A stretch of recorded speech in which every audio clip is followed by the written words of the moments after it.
So you also mentioned the interfaith work. Could you talk a little bit about that, and how's been your experience with Interfaith so far? Sounds like you're pretty connected with different organizations. Oh yeah, I'm pretty embedded in Interfaith at this point, and circumstances here were both, a blessing and also sort of natural. I mean, San Francisco is an amazing place. Yeah. San Francisco has incredible diversity. San Francisco is very tolerant. The Bay Area in general. Bay Area, definitely. So the experience of getting into Interfaith here was very, very easy, and then became the stepping stone for doing things around the rest of the country and the world. When I was, I'm trying to think of what year it was, probably 85, I think it was. After doing a bunch of things with the satanic hysteria, which is another topic, I was at Grand Council of Covenant of the Goddess and ran for public information officer, and which was just the second year COG had something like that, because it was outreach, public, that's not what we're about. We're about secret, right. About staying in the closet. So we were just starting to step out. And I ran for the office for the second year it existed. And Pete Pathfinder was the first public information officer for COG. And when I was doing that job, part of it was relating to the police, relating to media, relating to the government, and part of it was relating to other religious groups. And so in the Bay Area, in Berkeley, there was something called the Berkeley Area Interfaith Council, which had been around since 1945. And I said, okay, well, I should go to that. So I went to a meeting, and interestingly enough, right after Covenant of the Goddess formed in 1975, one of the founders, Glenn Turner, the woman who does Pantheacon, had gone to the Berkeley Interfaith Council and on behalf of COG and introduced herself and had done fundraising work for them, like put on events. So in 1985, when I go to a meeting, and I walk in, and on one side of the room are the mainstream religious groups represented at the time by the stereotypical blue-haired ladies, because it was mostly retired people at that time, the only people that could do interfaith. And, I hope I'm not being mean, but it was true, sort of purple and blue. I mean, it really was quite remarkable hair. And on the other side... Which today fits right in. Right, yeah, today it's like you'd see it a lot. But on the other side were the Unification Church and who else? The Hare Krishna groups and things like that were on the other side. Scientology. And I walked in and I'm sort of looking at this split and this will be interesting. Where am I going to end up? And so I went over to the coffee table and I got one of the stickers and I put, Dawn Frew, Covenant of the Goddess, and I slapped it on. And another woman standing there looked at me and she went, Covenant of the Goddess. Oh, that's Glenn's group. How's she been? We haven't seen her in years. And they hustled me over to the mainstream side, and all wanted to hear about Glenn and all chatted me up. And so immediately I walked in and I was on the mainstream group, no problem at all. No issues of, forcing my way in or acceptance, nothing. So I know a lot of people in other parts of the country, sometimes it's work to get into it. Just breaking in, getting into the door. Right. Yeah. So that was wonderful. And then the second year, I was put on their board, or executive committee, called it at the time. So I was on the board of the Berkeley Interfaith Council. And we did a whole bunch of things around here. I put together Thanksgiving programs for them that had different singing groups from different faiths. And we had panel discussions, and we had a homeless service program that was going on, a whole bunch of stuff. And we were very diverse. Hindus, Baha'is, Christians of various sorts. And whenever other people, other interfaith groups would look at us, they'd say, well, you can do that. You're Berkeley. Right. You can do that. That's not something we can manage. And through the Berkeley Area Interfaith Council, they were part of something called the North American Interfaith Network, which was a union of interfaith councils around Canada and the United States. And they put together a directory of interfaith councils, and they listed the Berkeley Interfaith Council, and they listed Covenant of the Goddess. And we were the only pagan group listed. And now we have a COG member on their board. Rachel Watchers on the board of the North American Interfaith Network. But so through those connections, and it was all local stuff, and it was great, it was wonderful.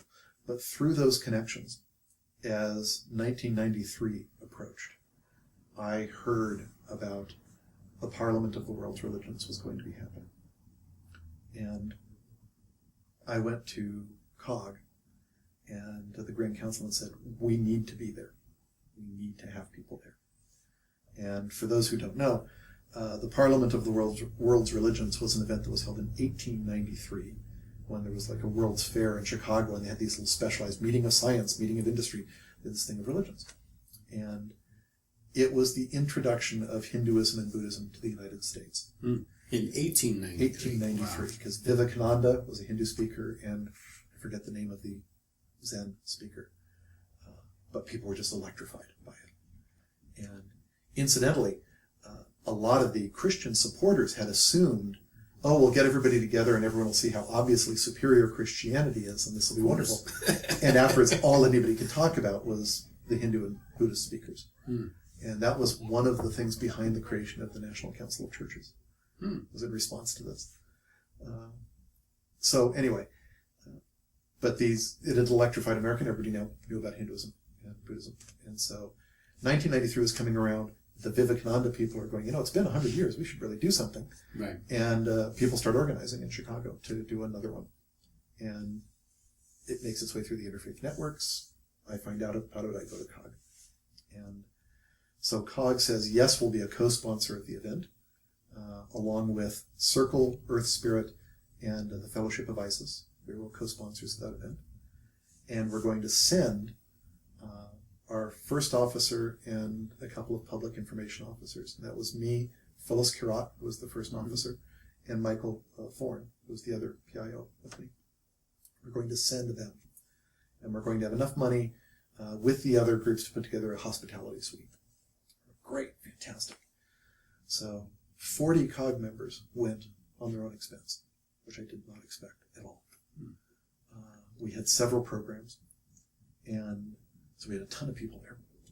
And in the opening plenary, Dr. Gerald Barney, who had prepared the either Global 2000 or Millennium 2000, it kept changing its name, report for President Jimmy Carter about what's coming up. This is like climate change stuff.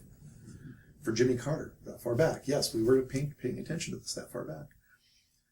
He did the opening plenary, and he said, look, and he put up these slides, and he said, look, here's how much arable land it takes to feed one person.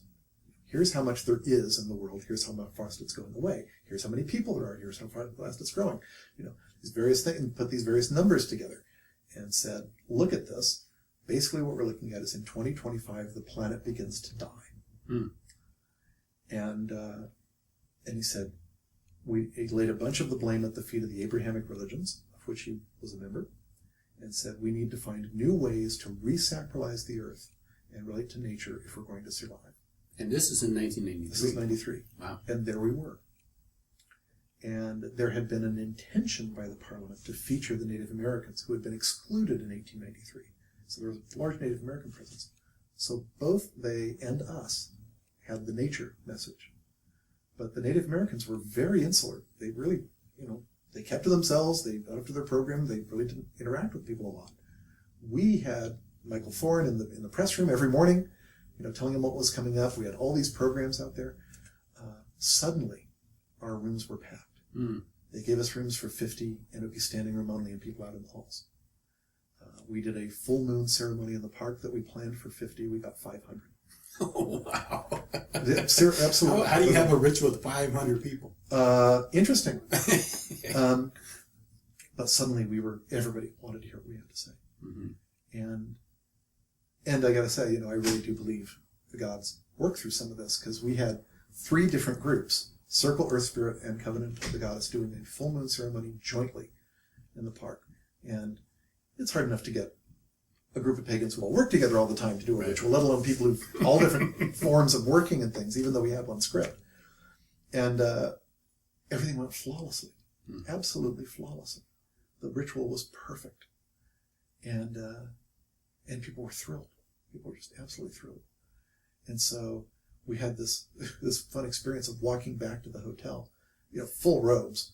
In my robes, I've got a staff that I borrowed from somebody that has this big honking crystal on the top. And we're just like walking down the street like we own this town. This is it. We've made it. We're here. And it was just, the whole thing went that way. And people were saying, reporters were saying, describing the event as the coming out party for the neo-pagans. Another person said in 1893 it was the Hindus and Buddhists. In 1993 it's the pagans. And there was a guy, Joel Beversluis, who was a writer in Interfaith, and he had prepared a book beforehand called A Source Book for Earth's Community of Faiths. And it was basically, come into the Parliament, here's all these groups. And it had all these religious symbols sort of down the sides of it. Probably right over there. And there was a blank circle at one point, basically for like everybody else.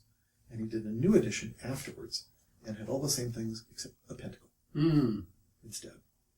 And I had copies of those that's books. on the book you have here. I'm pretty sure I could pull it off the shelf. It'd be the Interfaith section right over there. But I took these to Cog's Merry Meet, which was right afterwards. And I say to people, what did we do in Chicago? This is what we did. We went from being a bunch of weirdos to being an alternative religion in the United States. And the Parliament did that. So it was, everybody who was there, well, like I said, we all say we can easily talk your ear off for 3 hours because of so many amazing things that happened.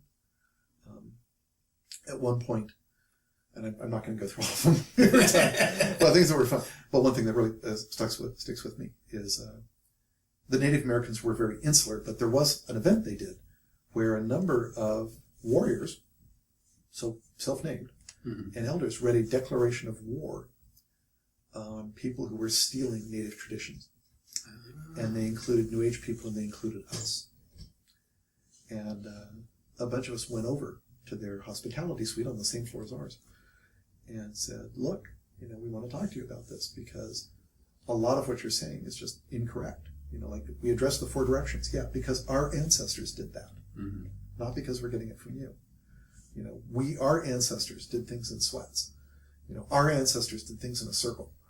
Stuff. This is not your stuff. This is our stuff. It's something we share. And we should talk about how we're sharing it rather than arguing about it. And that for other stuff, we pointed out that they were relying on the same media that always messed up reporting them to get their information about us. So they came to our full moon in the park. Several of us went to their pipe ceremony outside. Those were the only 2 rituals held outside for this whole event. Everything else was held indoors. Yeah, 5,000 to 6,000 people in a gigantic hotel. That was it. It was like this big pressure cooker, which was amazing. And so we started interacting. And at one point, my hotel room was attached to the suite. And at one point, I went into my hotel room, and there was an elder sitting cross-legged on my bed, putting all this stuff together, and then I'm back in the pouch. And I was, what? Well, somebody needed a healing ceremony, so they came in my room off the suite to do it. I'm going, okay, fine. Sure, why not? Right, so we started building relationships with Native American people there. I guess in 3 hours. One more story. Yeah, that's okay. One more story from the Parliament. Sure. A good friend of mine named Bob Walter, who's the president of the Joseph Campbell Foundation, and he's a Taoist. And he was walking up to one of the large meeting rooms and could hear shouting inside. And the session was on voices of the dispossessed. And apparently things had gotten very heated with some of the Hindu groups and some of the Sikh groups.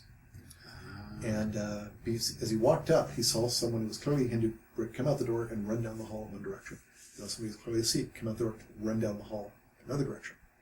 And Jim Kenney, who was the director of the Parliament, came out and said to Bob, stay here. Keep the doors shut. No one goes in. No one goes out. And Bob's like, what? He says, no one goes in. No one goes out. And Jim goes off in another direction. And Bob's going, they've all gone for reinforcements. And so he's standing there going, oh, great, now what do I do? And he hears this trump, trump, trump coming down the hallway, and this trump, trump, trump coming down the other hall. And these groups appear around the corners. Oh, wow. Big group of Hindus with this obviously a leader guy at the front. Big group of Sikhs with somebody who's obviously a leader in the front. And they come around the corners, and they stop when they see each other. And Bob's going, oh my God, what's going to happen next? And the 2 leaders take several steps, like hop steps, out in front of their groups to each other, like turn right up next to her, turn around, pull out cameras, hand them to Bob, and put their arms around each other and make a big smile. So he can take the picture. And That's funny. And it turned out that these two guys had always wanted to meet. They always wanted to meet and to talk, and there was never any place that they could. Wow. You know, the Parliament was the first neutral space that was available for them to meet in.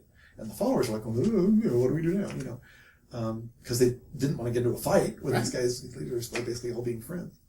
And that was just indicative of the whole thing, is that whatever's going on back home, the leaders often don't want to fight. They want to get together. Right. They want to talk. And either the groups kind of prevent it, or it doesn't matter what they say. The people want to fight anyway. And it's kind of good because the groups may be looking towards a leader, like, how's a leader going to react to the situation? And they react like, hey, I've been wanting to meet this person. Yeah. I have a great respect for him. Sure, we have differences, and I mean, I think that that's fantastic. But that kind of thing was going on all the time for about a week and a half. And it was amazing, absolutely amazing. And so, through strange administrative snafus, all of the co-sponsoring organizations were supposed to have someone in this meeting they were calling the Assembly of the World's Religious and Spiritual Leaders. And through mix-ups, it ended up that between Earth Spirit, Circle, and Cog, there was only one space. And so we were going to have to figure out who was going to go. And I was pretty dead set that I was going to be in that meeting, because I've been doing this interfaith work all this time. I'm going to do it. And I was getting even more upset that we're going to have to fight. We're all going to have to fight out over this.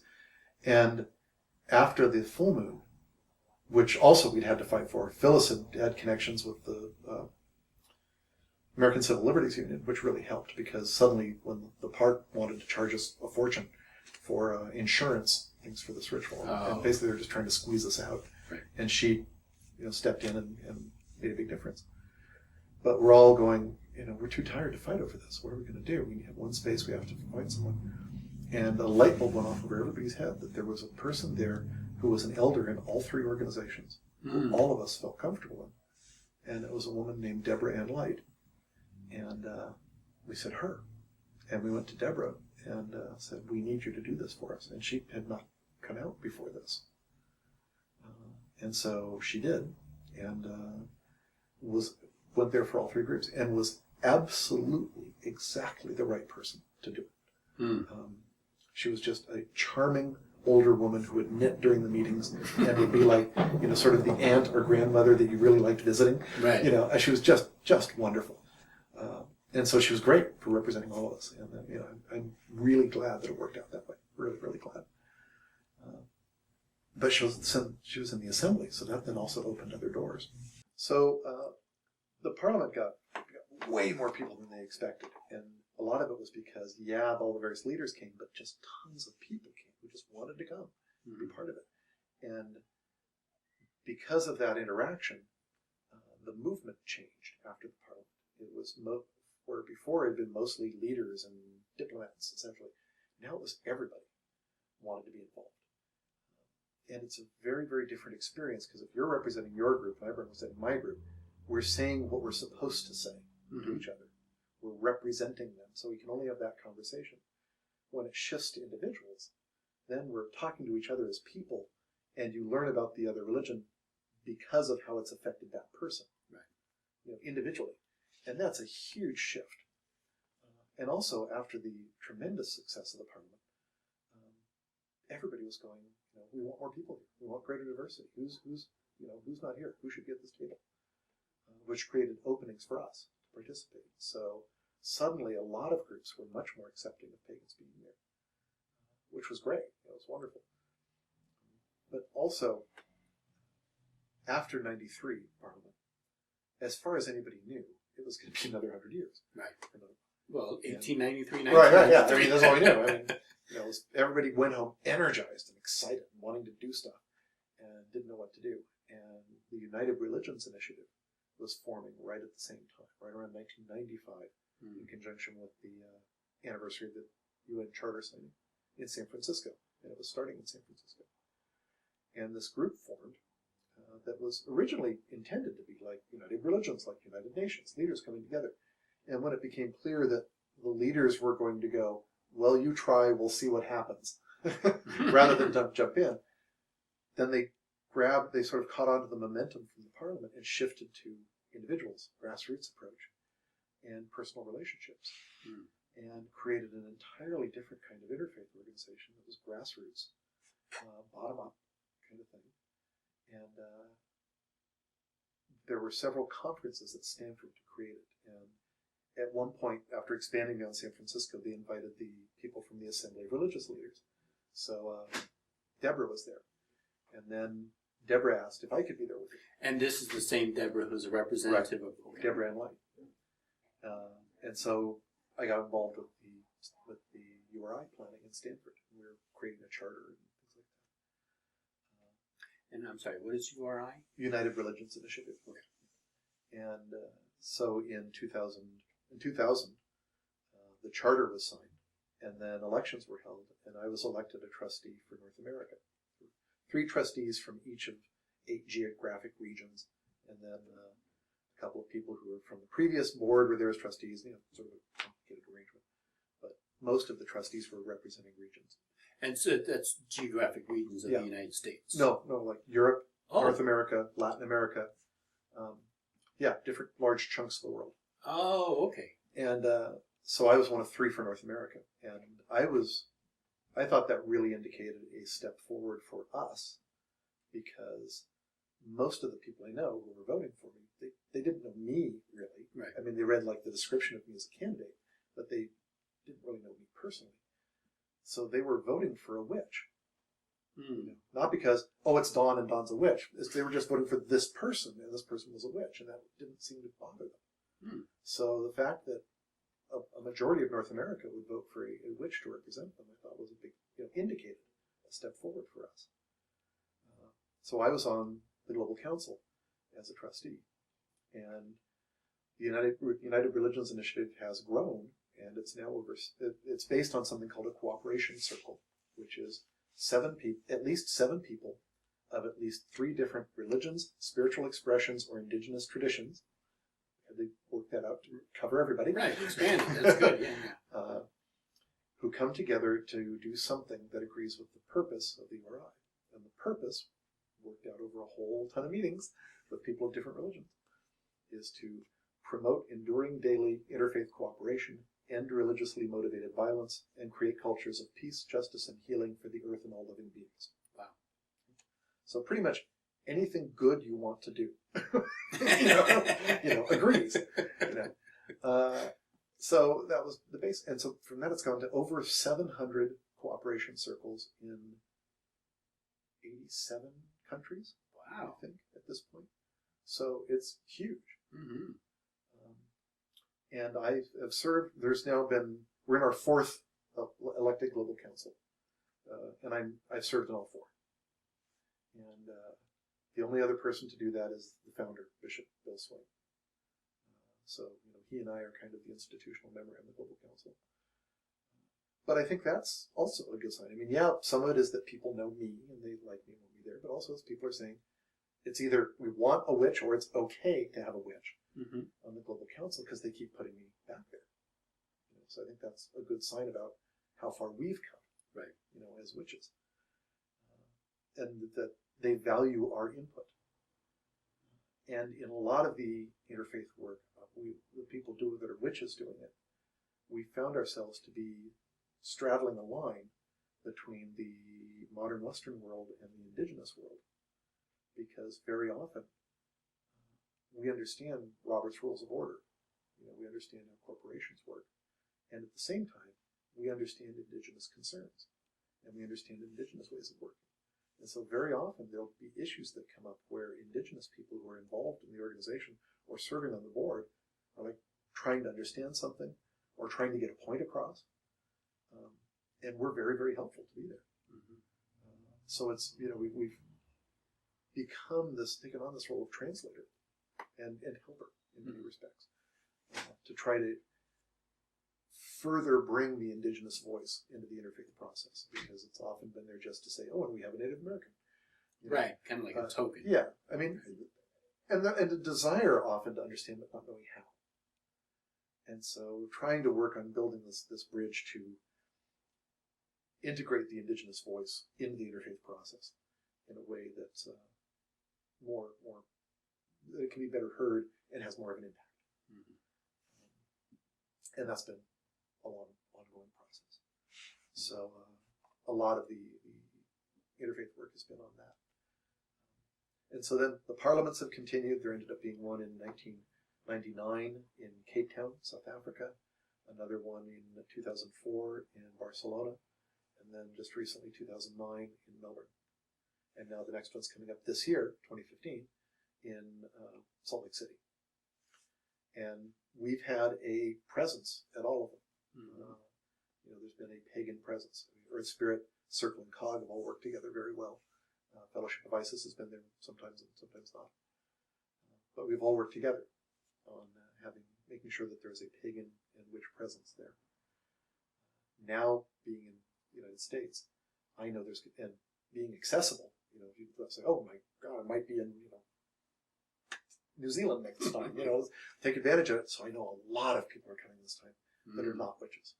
Oh, wow. We're going to get it. We've reached a point where initially we needed to sort of stand together. The witches kind of had to stand together so we could all explain to people and make them understand us.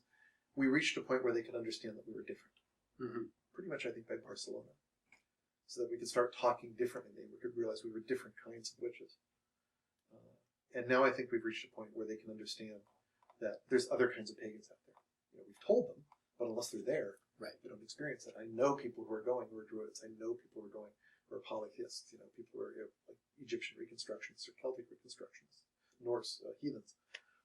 So a much greater variety is going to be there this time for the interfaith world to encounter. So it's not just the pagans. Right. There's actually like different representatives from many of the various pagan paths, because as you and I were talking on the way over here, there's such diversity out there. And including people who don't call themselves pagans. They'll need to understand that. So it's going to be confusing, especially since they're going to be hit with a whole bunch of them at once. But that's okay. Well, we have to learn their diversity, so they have to learn ours. Well, they accepted the witches. Yeah, I mean, kind of, in some ways that comes up all the time. It's like, if you can do it with us, you can kind of do it with anybody. I would think so. I think if you can overcome that hurdle of the witch, the stigma that's behind the term witch, and once you kind of get past that, and you say, okay, all right, these people are okay. They're not here to kill me. Right. Then I think it's easier. Right. I'm just assuming it's probably easier to accept other various pagan religions, or what I would call. Well, and that's true. I mean, I really think that people have expressed concern that the witches have kind of monopolized the interfaith movement, and it's mostly just because we were the people there doing it, and it was maybe because we were persecuted that we organized earlier, and were able to take advantage of that. And also, we had the connection of being in San Francisco, where the United Religions Initiative started here. And interfaith here was accepting very early. We've been doing it since 1975. So a lot of things came together to make that happen. But we've never said, oh, it's got to be just us. We've always wanted other people there. And I think that by us pushing on those doors and getting them open, other people can go through them. And that's great. I mean, maybe it took the most extreme of the groups, to be able to force the door open, and now other groups can pass through. Wonderful. That's what we've always wanted. And I really hope this will go well. And I've been encouraging people, right and left, saying, if you're at all interested in comparative religion, go. But then the next thing on that is, all of us who do interfaith for any length of time, say, there's this shift you make mentally. Because at first, a lot of times when you're going to do interfaith work, you're thinking, I'm going to do PR for my group. Right.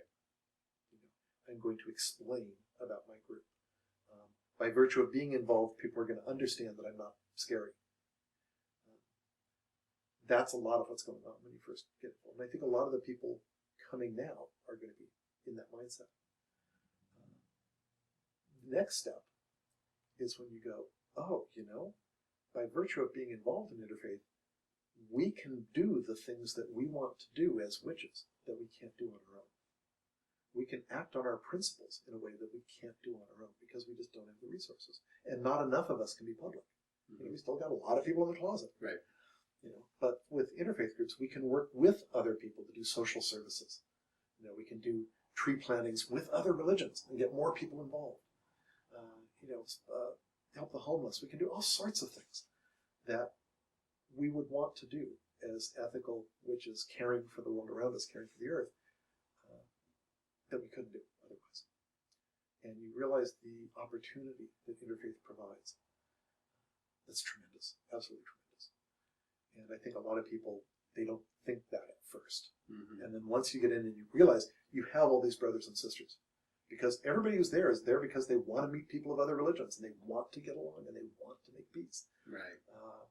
These are people that are going to be friends. If you have an issue with another religion, like a lot of people often have issues with the Catholic Church, the Catholics that you're meeting there are not the people you have an issue with. Mm-hmm. They're the people you can make friends with to help make change. And that's sort of the next step. Then there's a next step beyond that, when you realize interfaith is a huge force for change.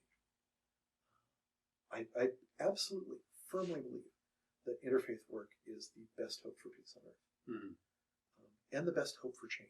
Because, I was stuck in front of a camera in Rio de Janeiro once. Stuck in front of a camera? In Rio de Janeiro at one of the United Religions meetings. And somebody I didn't realize what it was going to be. Here, speaking of, why do you do this? And I said, because nothing has the power. We all want to see change in the world of one type or another. Nothing has the power to change minds that religion has. Mm. Religions coming together for positive change has the potential to be the most powerful force on the planet. Mm-hmm. And I really believe that. And you realize that just interfaith itself is something that you need to promote. And so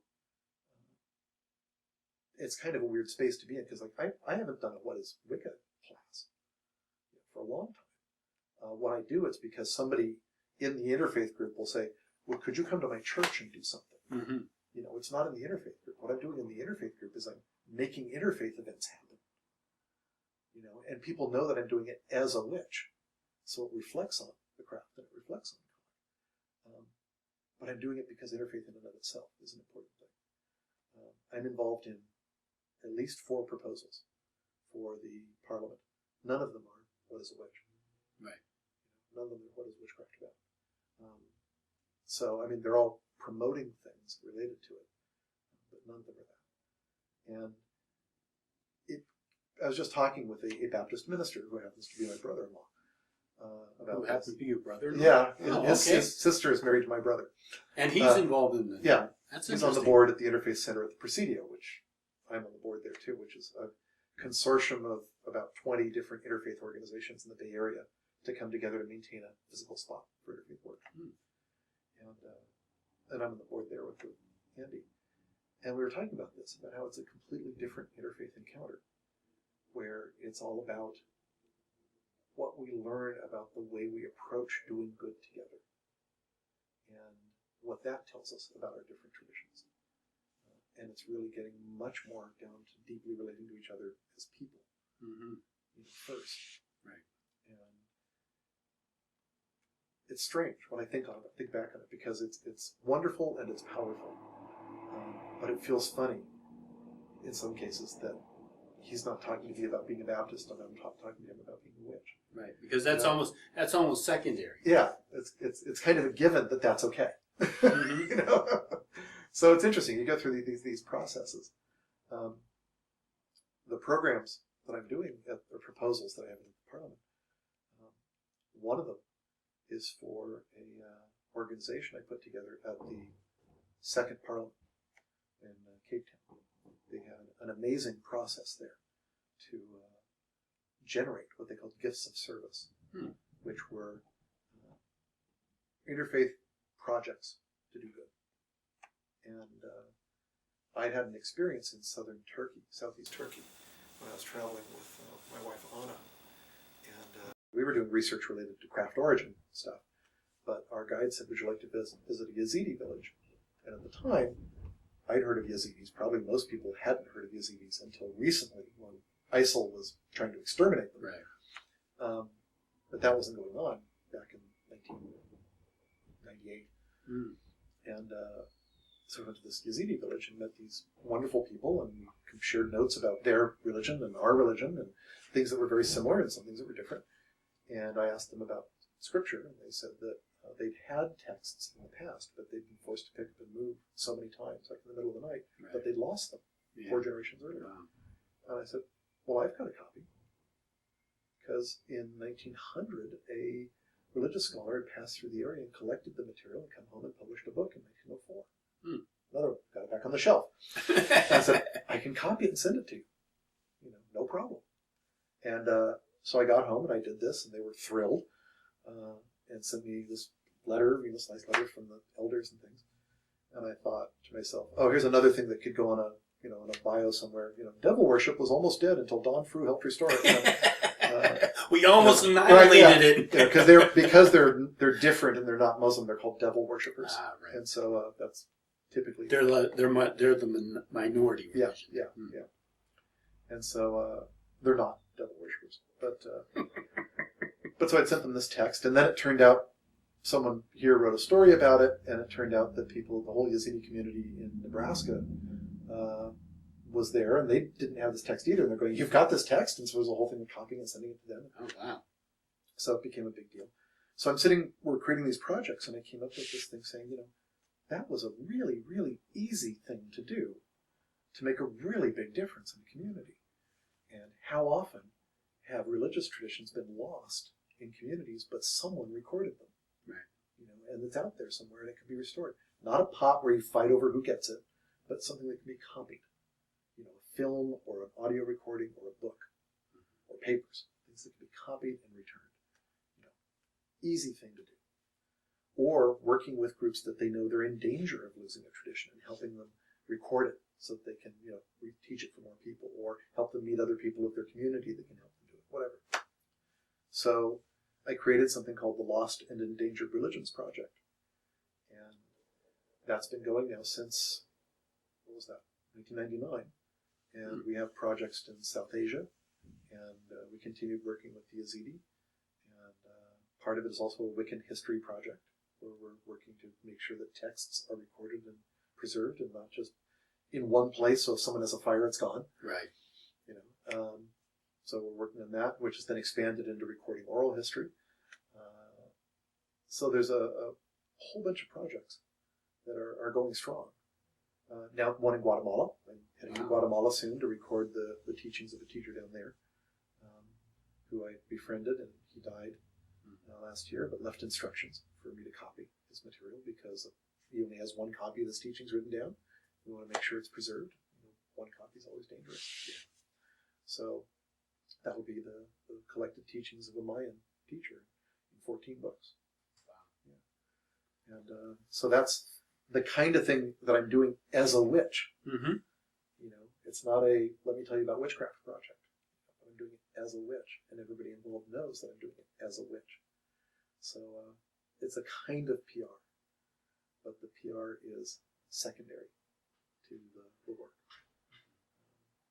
And fortunately now, because Interfaith has become so open, it's a kind of work that anybody can get involved in.